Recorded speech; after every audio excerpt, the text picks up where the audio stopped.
So as you can probably tell, I'm still in the GTR from the video that you'll have seen a few days ago. And I wanted to do this video to discuss a topic which has come up an awful lot, certainly when my friends have considered buying one of these cars, and basically whenever I see people talking about them, and that's how much they cost to run. Now, coming from a Lotus background and knowing people with Ferraris and stuff, I see figures bandied around the internet that sometimes are just like comically unrealistic, both in the too high and too low.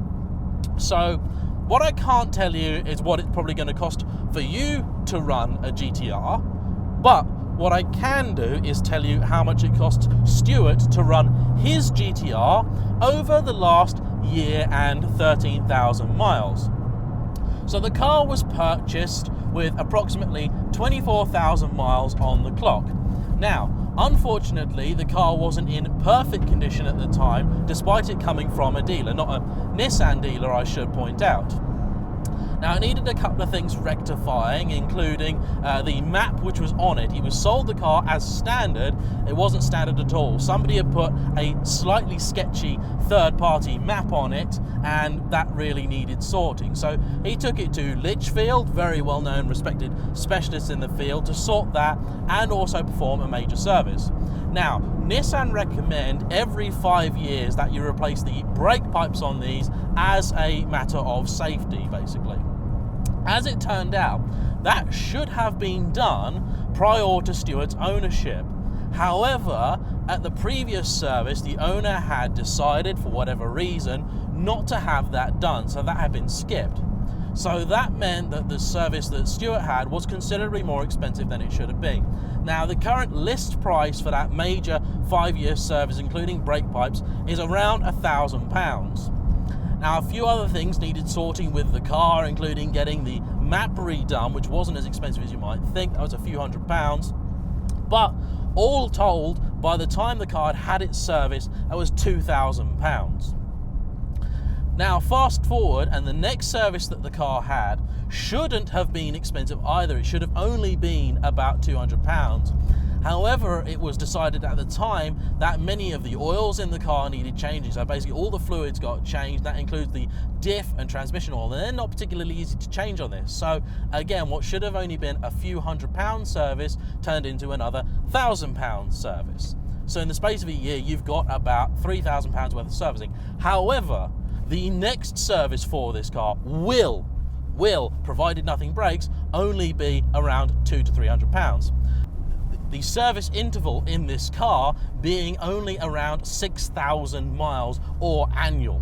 So if you drive it, you are going to need to service it fairly frequently. Of course, if you keep on top of the car, then rectifying things hopefully isn't going to be, let's say, not cheap, but it'll be predictable as to when things need replacing or redoing. Now, the other issues that people have with these cars are tyres and brakes. Now, everyone that I speak to gives me a different opinion as to how long they last. I once met a 60-something-old retiree who had a GTR, some elderly American fellow, and he'd had his car for something like 30,000 miles, and he'd never needed to put tyres or brakes on it. However, a friend of his had taken his GTR to Spa for the weekend, and in that one weekend, he did both the tyres and the brakes. So let's just say your consumption varies greatly depending on your use. Now, in fast road use, you've put, what, one set of tyres? Yeah, and it's still 5 pounds. So one set of tyres has gone in this car. Now, there is great debate as to which tyres to put on this car. If you put the original Nissan run flat tyres on the car, you're looking at something like £2,000 for a set. They are not cheap. However, you can save a considerable amount of money if you go with another choice. So this car is currently running on Michelin Pilot Supersports, a tyre that I really like. They're the same tyre that I have on my Evora. And you can save hundreds of pounds by going with an option like that. Now, when it comes to brakes, on these, of course, you'll go through pads at a fair rate. At the end of the day, it is nearly a 2-ton car, and brakes are always going to suffer in a heavy car. The discs themselves like to crack. And that unfortunately is what has happened with this car, and this process had already started before Stuart even got the car, and that is what is necessitating the replacement of the discs. Rather than them actually being worn, they have started to crack. Now, to get a set of replacement discs and pads, you're looking at £1,250 per axle. Okay, so let's summarize that. 1 year, 13,000 miles. Servicing and light maintenance, you've had £3,000 between 2 services. A set of tyres, just over the £1,000, £1,200 mark for a set of Michelin tyres. You can get better deals if you're lucky. You just have to keep an eye out for them. So let's just call that £1,000 to be fair. So that brings us to £4,000. And then you've got discs and pads all round.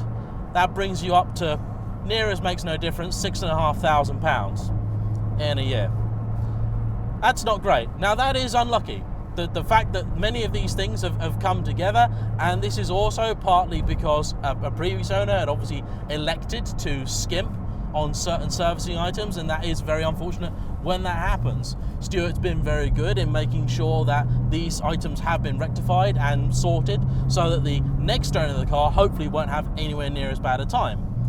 If you only did a few thousand miles a year in this car and you weren't driving it particularly hard, it is not unreasonable to think that you could quite easily get away with less than £1,000 a year as a budget to run it. But you must always be prepared that it will be able to cost you a lot more than that.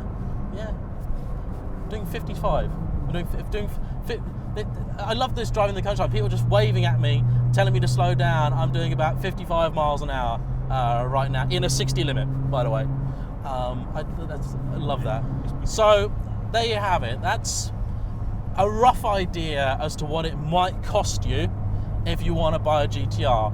This car, to summarize, is running a stage 1 Litchfield package. So the car is approximately 590 horsepower is what Litchfield claim for it, and that's running on 99 octane fuel.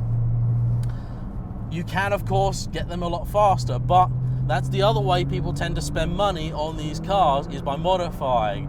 And modifying them, you can very easily spend a lot of money very, very quickly. Stage 1 is an incredibly economical upgrade, because for just an easy exhaust mod, a little wide pipe and a map, you've effectively got another 100 horsepower out of the car, if not slightly more. But to get beyond that though, you start spending thousands to get tens of horsepower. And once you've started doing that, you'll then begin to start finding the limits of other components. So once you start getting to these bigger power figures, suddenly you'll start to find that your gearbox may eventually start to need some work done. And gearbox work on these, not cheap. So there are things that you can do to upgrade and protect your gearbox against premature failure. However, if said failure does happen, you could be staring down a bill for around £17,000 for a new gearbox, which wouldn't be so fun. So there you go, the GTR. It's basically as expensive as you kind of want it to be. If you want to use it though, be prepared to pay for it. It's not a cheap car. Oh, last thing I suppose to cover, fuel consumption. So driving on the motorway, we did a real world average of 23 mpg. If you're watching in the States, US and UK mpg are not the same thing. So it's probably, I know, it's probably something like 18, 19 US mpg. So it's a thirsty car, even when you're driving on the motorway. Yes, there are thirstier cars, but I'd say this is pretty extreme as it goes. Of course, if you put your foot down, best just not to think about it really. So yeah, there you go, just a little informative video, a little bit of consumer journalism for you on the GTR.